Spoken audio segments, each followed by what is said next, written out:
Mutiara Selatan yang Terpendam bagian kedua.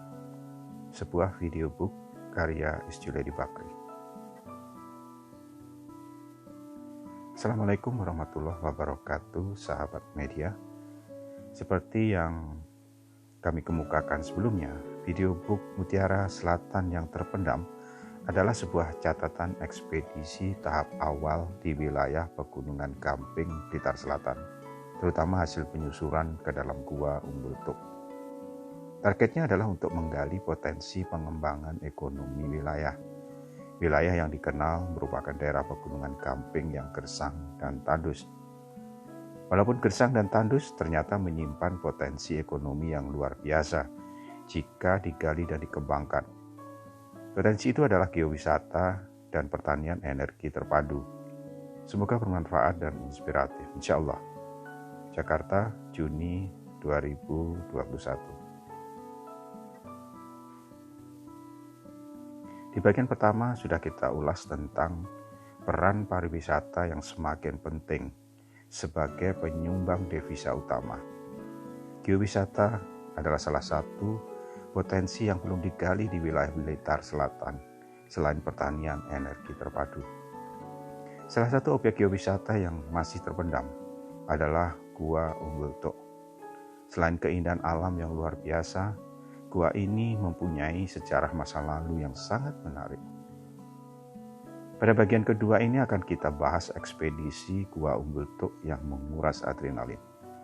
Kenapa kita lakukan itu? Selain kemilau indahnya ukiran alam, lokasi Gua Umbul Tuk yang dekat pantai-pantai indah juga berpotensi untuk ikut berkembang. Apalagi dengan akan dibangunnya jalur lintas selatan Jawa.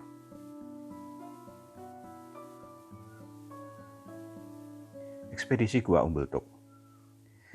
Karena potensi Blitar Selatan yang luar biasa itulah, Rabu 20 Maret 2019, kami tim gabungan dari CSR PT Bukit Asam, UPN Veteran, Paguyuban Blitar Raya, dan Pemda Kabupaten Blitar bergerak melakukan ekspedisi untuk menggali dan memetakan potensi geowisata yang masih terpendam itu.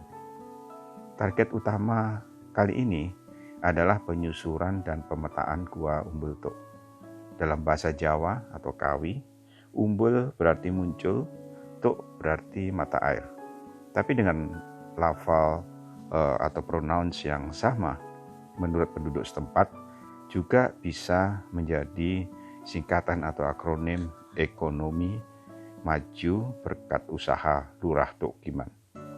Karena Lurah Tukiman lah yang pertama kali membuka gua ini sebagai objek wisata agar memajukan ekonomi masyarakat setempat.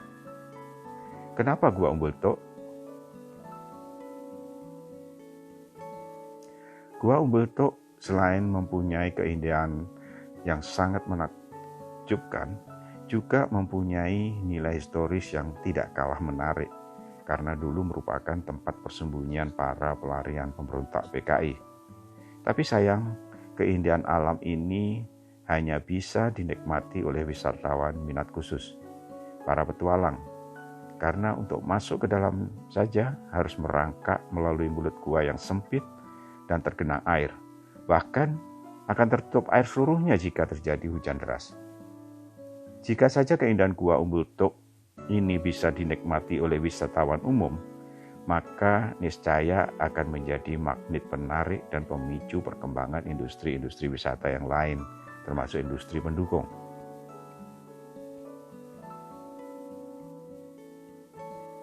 Karena selain gua-gua, Blitar Selatan juga mempunyai banyak pantai perawan yang indah menawan.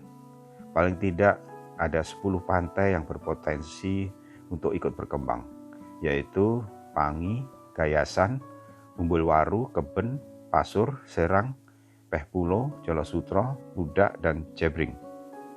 Adanya jalur lintas selatan yang akan segera dibangun melewati wilayah ini akan semakin mendekatkan impian dan harapan ini menjadi kenyataan.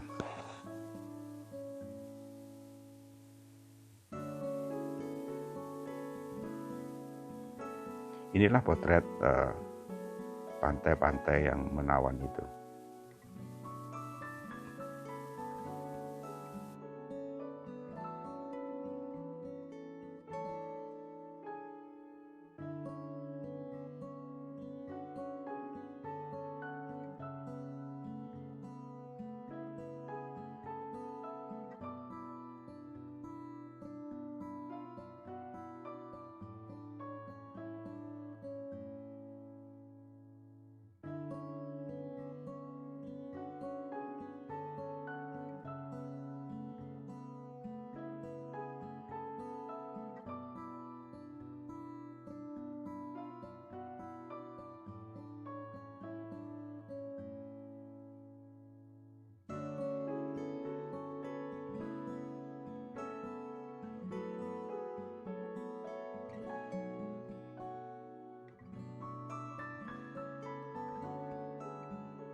Tantangan yang menguras adrenalin. Untuk menyusuri Gua Umbultuk yang dasarnya juga merupakan sungai bawah tanah ini, dibutuhkan persiapan yang matang. Diperlukan perlengkapan safety seperti jaket pelampung, sepatu khusus agar tidak mudah terpeleset, helm pelindung kepala, dan lampu penerangan yang bisa tahan lebih dari 3 jam agar kita terhindar dari hal-hal yang membahayakan keselamatan. Jangan lupa peralatan P3K yang menjadi keharusan untuk menjadi bagian dari perlengkapan. Utamakan keselamatan, safety first. Memasuki gua sebaiknya juga dipandu oleh penduduk setempat yang memang sudah disiapkan untuk itu. Merekalah yang tahu persis bagian-bagian mana saja yang aman untuk melangkah dan menapakkan kaki. Setelah masuk menerobos melawan arus sungai setinggi pinggang di mulut gua, kami dihadang penyempitan dinding atas sehingga harus merangkak tiarap, merayap di dasar gua sepanjang 20-30 meter. Barulah kami sampai pada ruang gua yang agak lega dengan ketinggian dinding sekitar 3 meter. Merdunya suara gemericik dari terjunan air karena melewati undak-undak teras lantai dasar yang sesekali diselingi suara kepak gelepar sayap kelelawar, terdengar bagai musik dan mengiringi langkah-langkah kami selanjutnya.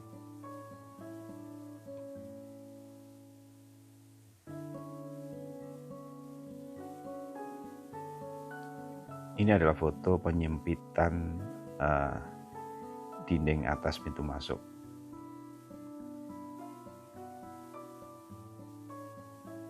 Rasa lelah, capek, was-was, dan khawatir yang teraduk menjadi satu, terbungkus rasa penasaran dan keingintahuan menjadi nikmat tatkala sepanjang perjalanan kita disuguhi keindahan ukiran alam yang menakjubkan.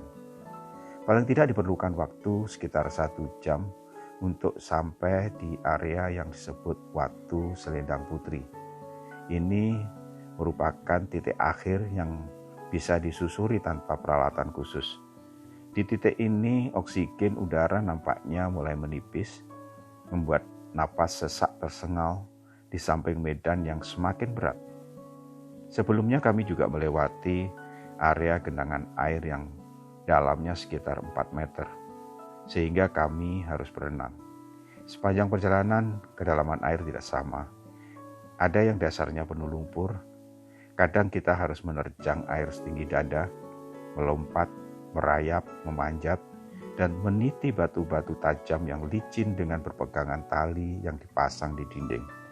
Tantangan yang tidak ringan.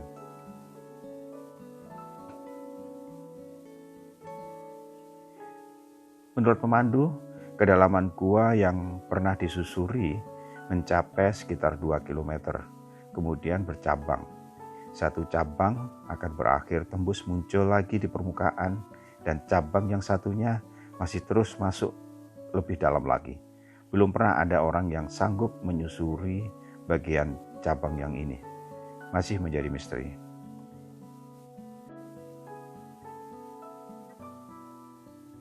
Kemilau indahnya ukiran alam.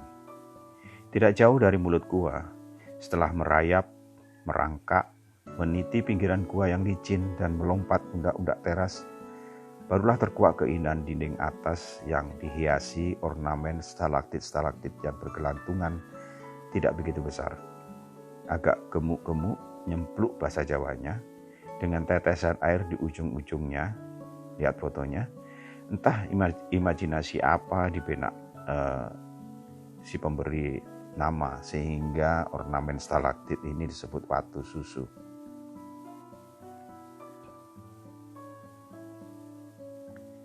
Lepas melewati area watu susu, bentuk-bentuk stalaktit berubah menjadi panjang-panjang kurus langsing. Bahkan di sana-sini bertemu menyatu dengan stalagmit, membentuk pilar-pilar yang indah. Salah satu pilar itu diberi nama Watu Sanggar Tretes.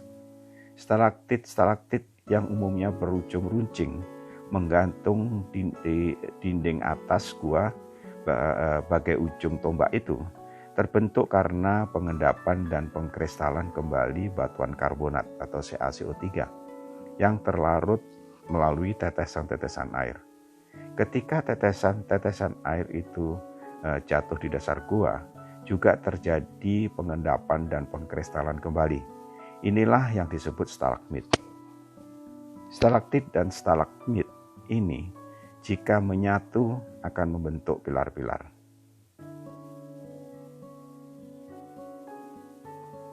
Semakin ke dalam, semakin besar ruang gua dan semakin banyak pilar-pilar. Di antara pilar-pilar dan stalaktit nampak bergelantungan kelelawar-kelelawar.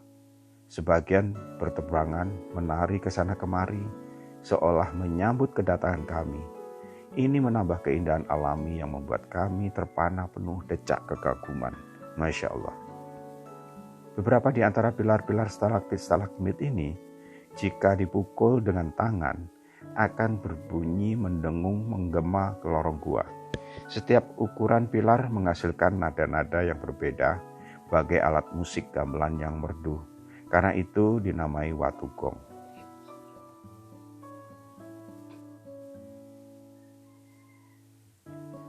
Sebagian lagi pilar-pilar ini menjuntai indah membentuk ornamen bagai selendang. Itulah watu selendang putri yang cantik menawan hati.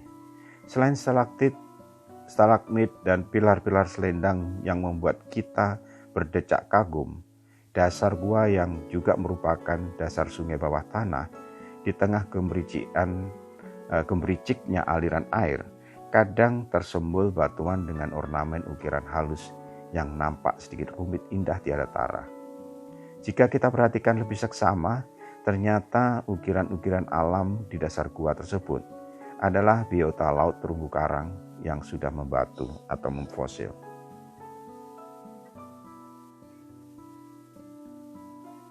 Adanya fosil-fosil terumbu karang ini merupakan bukti bahwa dulunya wilayah ini memang merupakan dasar laut dangkal di mana banyak tumbuh koloni-koloni biota terumbu karang yang kemudian tersingkap di permukaan akibat terjadinya pergerakan lempeng Samudra Hindia yang menabrak dan nyungsep di bawah lempeng benua Asia.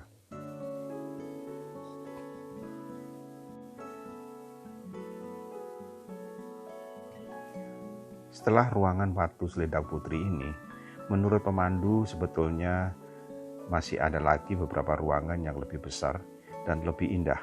Bahkan ada ruangan besar yang dasarnya rata, luas, relatif kering, terbebas dari genangan air, dan bisa memuat sekitar 200-an orang. Ini nampak seperti sebuah aula ruangan pertemuan. Di ruang ini juga katanya pernah ditemukan peralatan-peralatan tembikar dan tungku untuk memasak. Barangkali disinilah tempat persembunyian para pemberontak itu.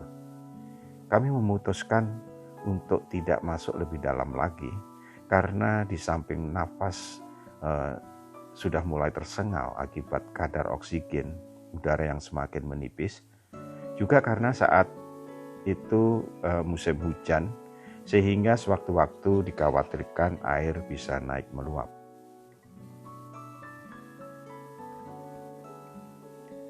Penelusuran dan pemetaan Gua Umbul-Tok ini membuktikan bahwa di perut bumi pegunungan Gamping yang gersang dan tandus tersimpan air yang cukup melimpah. Air adalah sumber kehidupan. Jika sumber air ini bisa kita naikkan ke permukaan, maka terbukalah peluang untuk bertani. Tentu saja diperlukan energi untuk menaikkan air ke permukaan. Energi bisa dihasilkan dari hasil bertani. Bagaimana itu? Semua akan dibahas di bagian ketiga.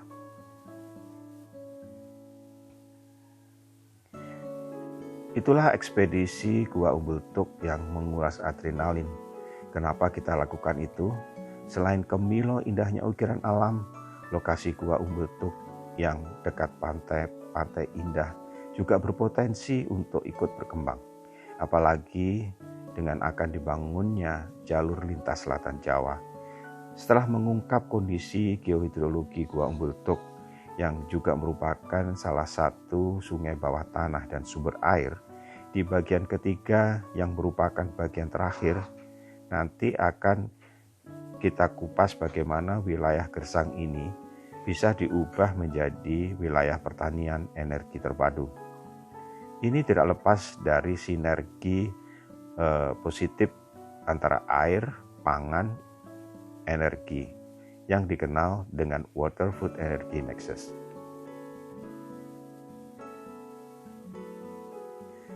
Terima kasih telah menyimak video book kami. Silakan mengunjungi channel YouTube Isjuliadi Bakri atau klik tautan atau link pada description untuk menyimak video book lain yang menarik. Jangan lupa subscribe.